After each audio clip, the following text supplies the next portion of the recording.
Ibinunyag naman ng National Democratic Front of the Philippines ang umano'y plano ng Central Intelligence Agency ng Amerika at AFP na patayin daw si CPP Founding Chairman Jose Maria Sison at patalsikin si Pangulong Duterte sa pwesto. Ayon sa NDF, nakatanggap sila ng impormasyon na binabalak ito gawin ng ilang opisyal ng militar na umano'y asset ng CIA at malapit umano kay AFP Chief of Staff General Eduardo Año. Ang unang stage ng plano magpapadala ng papatay sa the Netherlands, nagpapadala ng papatay kay Sison sa the Netherlands bago o pagkatapos ng proklamasyon ng martial law sa buong bansa. Ang plano may verbal approval dapat ni na Pangulong Duterte at Año.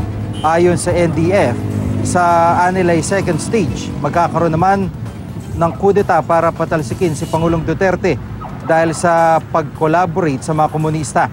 Ginit naman ng NDF na kasalukuyan pa nila kinukumpirma na turang impormasyon sa isang text message. Itinanggi ni Brigadier General Restituto Padilla ng AFP ang umano'y mga plano. Ayon kay Padilla, sa lamang itong propaganda ng NDF para makakuha ng simpatya. Wala pang pahayag ang Malacanang kaugnay ng mga sinasabi ng NDF.